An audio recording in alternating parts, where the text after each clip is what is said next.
All right, I'm on chapter 3 of Thomas Carlyle's Sartor Resartus. To the author's private circle, the appearance of this singular work on clothes must have occasioned little less surprise than it has to the rest of the world. For ourselves, at least, a few things have been more unexpected.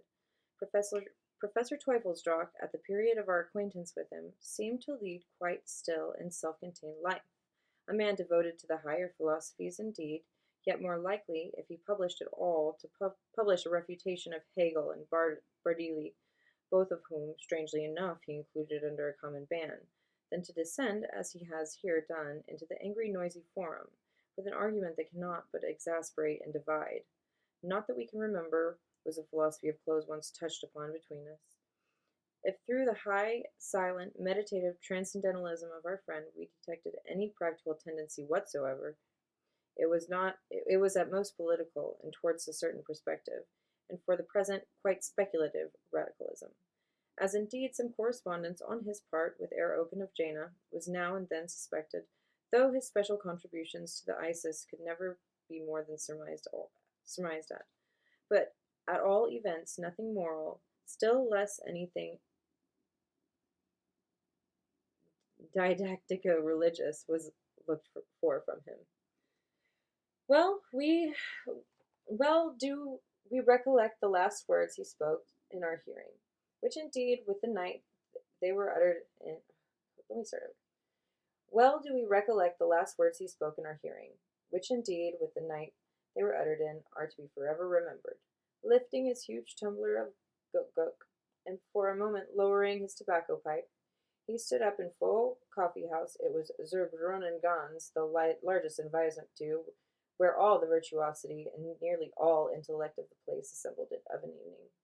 And there, with a low, soul-stirring tone, the look truly of an angel, though whether of white or black one might be dubious, proposed this toast: Die Sache der Armen in Gottes und Teufels Namen, the cause of the poor in heaven's name, and one full shout breaking the leaden silence, then a gurgle of innumerable emptying bumpers, again followed by universal cheering, returned him loud acclaim.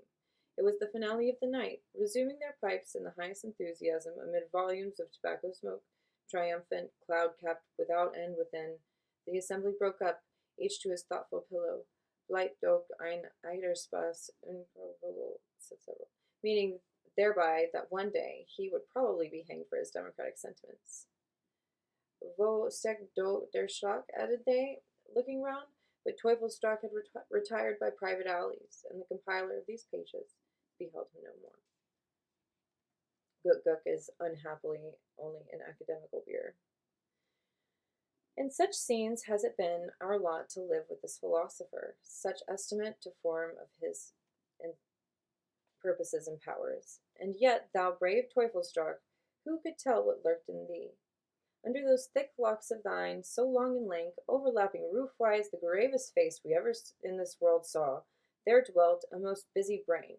And thy eyes, too, deep under their shaggy brows, and looking out so still and dreamy, have we not noticed gleams of an ethereal or else a diabolic fire, and half fancied that their stillness was but the rest of indefinite motion, the sleep of a spinning top? Thy little figure, thereas, in loose, ill-brushed, threadbare habiliments, thou sattest, amid litter and lumber, whole days, to think and smoke tobacco, held in a mighty heart. The secret of man's life were laid open to thee. Thou sawest in the mystery of the universe farther than another. Thou hadst in petto thy remarkable volume on clothes. Nay, was there not in that clear, logically founded transcendentalism of thine, still more in thy meek, silent, deep-seated, clear, logically founded, okay, nay, was there not in that clear, logically founded transcendentalism of thine, still more in thy meek, silent, deep-seated sans-culotism, combined with the true princely courtesy of inward nature, the visible rudiments of such speculation? But great men are too often unknown, or what is worse, misknown. Already such speculation? But or already when we dreamed not of it, the warp of thy remarkable volume lay on the loom, and silently mysterious shuttles were putting in the woof. How the Hofrath Hoistrick is to furnish biographical data in this case may be a curious question, the answer of which, however, is happily not our concern but his. To us it appeared after repeated trial that in Weisnicht, from the archives or memories of the best informed classes, no biography of Teufelsdrockh was to be gathered, not so much as a false one. He was a stranger there, wafted thither by what is called the course of circumstances, concerning whose parentage, birthplace, prospects, or pursuits, curiosity had indeed made inquiries, but satisfied herself with the most indistinct replies. For himself, he was a man so still and altogether unparticipating that to question him even afar off on such particulars was a thing of more than usual delicacy. Besides, in his sly way, he had ever some quaint turn, not without its satirical edge, wherewith to divert such intrusions and deter you from the like. Wits spoke of him secretly as if he were a kind of Melchizedek, without father or mother of any kind, sometimes with reference to his great historic and statistic knowledge, and the vivid way he had of expressing himself like an eye-witness of a distant transaction and scenes. They called him the Ewig Jude, everlasting, or as we say, wandering Jude. To the most, indeed, he had become not so much a man as a thing, which thing doubtless they were accustomed to see, and with satisfaction, but no more thought of accounting for than account but no more thought of accounting for the fabrication of their daily Allgemeine Zeitung or the domestic habits of the sun. Both were there and welcome. The world enjoyed what good was in them, and thought no more of the matter. The man Teufelsdrockh passed and repassed in his little circle as one of those originals and nondescripts more frequent in German universities and elsewhere, of whom, though you see them alive and feel certain enough that they must have a history, no history seems to be discoverable, or only such as men give of mountains, rocks, and antediluvian ruins, that they have been created by unknown agencies, are in a state of gradual decay, and, for the present, reflect light and resist pressure. That is, are visible and tangible objects in this phantasm world where so much other mystery is. It was to be remarked that though, by title and diploma, Professor der allerlei Wissenschaft, or, as we should say in English, Professor of Things in General, he had never delivered any course, perhaps never been incited thereto by any public furtherance or requisition. To all appearance, the enlightened government of Weisnicht, in founding their new university, imagined that they had done enough, if in times like ours, as the half-official program expressed it, when things are rapidly or slowly resolving themselves into chaos, a professorship of this kind has been established, whereby, as occasion called, the task of bodying somewhat forth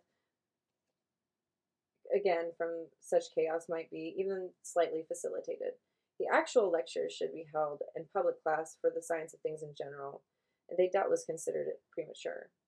On which ground, too, they had only established the professorship, nowise undoubted, so that Teufelsdrockh, recommended by the highest names, had been promoted thereby to a name merely.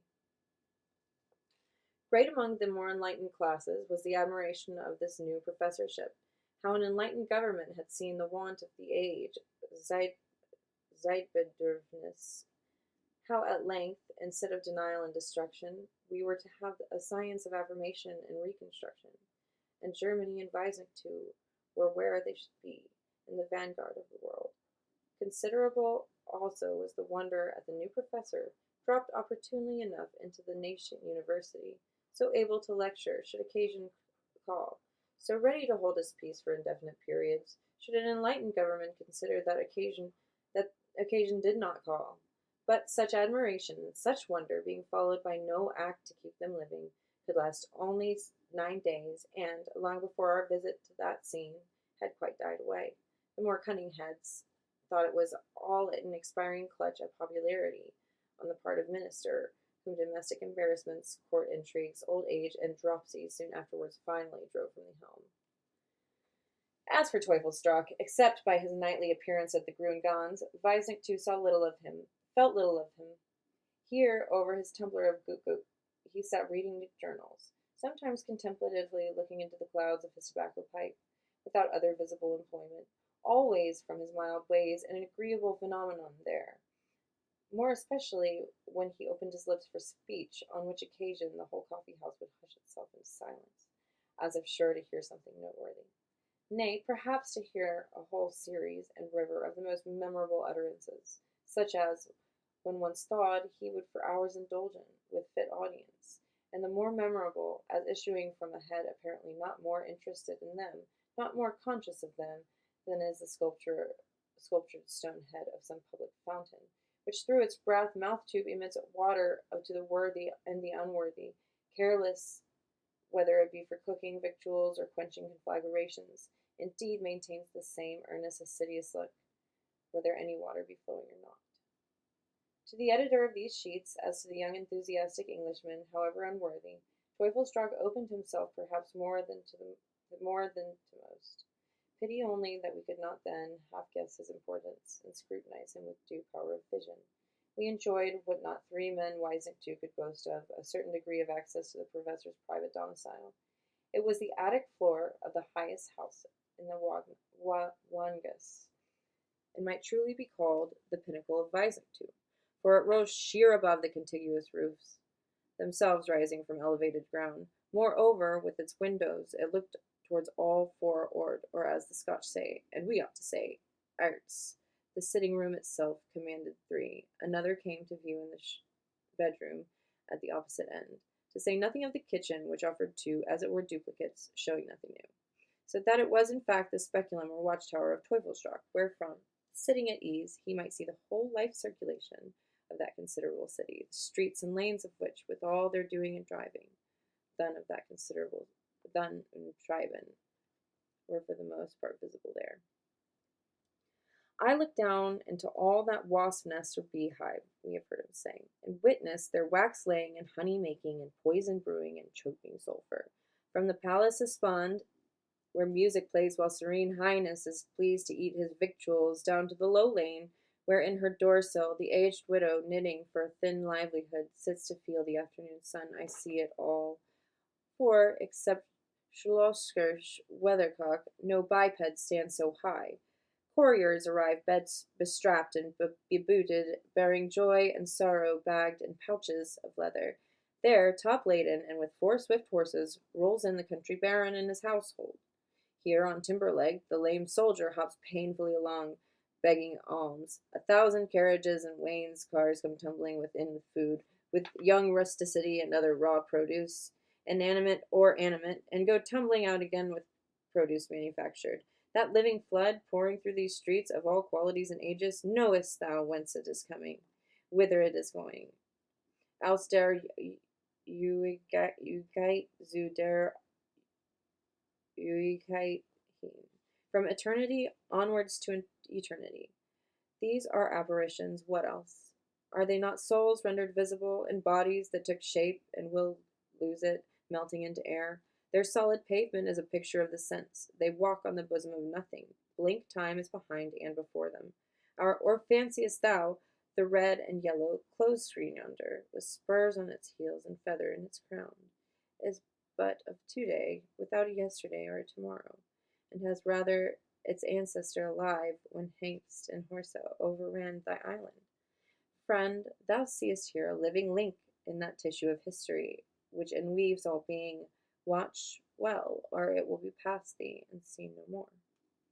Ach, mein Lieber, said he once at midnight, when we had returned from the coffee house in rather earnest talk, it is a true sublimity to dwell here. These fringes of lamplight struggling up through the smoke and thousandfold exhalation, some fathoms into the ancient reign of night. What thinks Boots of them, as he leads his hunting dogs over the zenith in their leash of sidereal fire?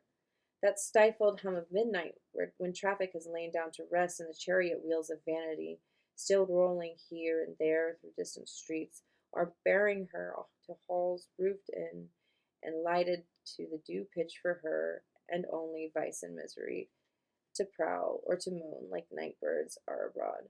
That hum, I say, like the stertorous, unquiet slumber of sick life, is heard in heaven. Oh, under that hideous coverlet of vapors and putrefactions and unimaginable gases, what fermenting vat lies simmering and hid?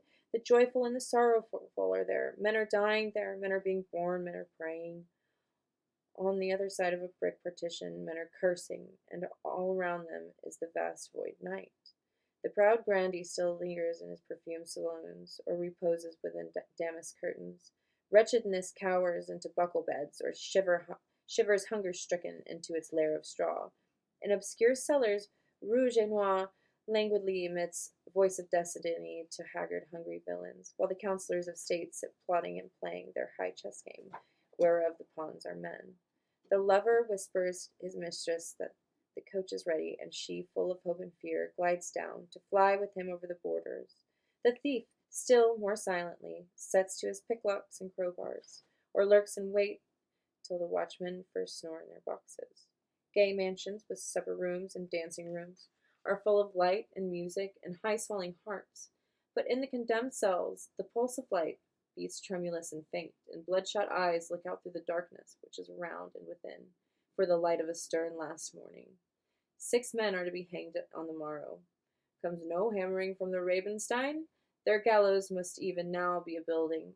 Upwards of 500,000 two-legged animals without feathers lie round us in horizontal position, their heads all in nightcaps and full of the foolishest dreams.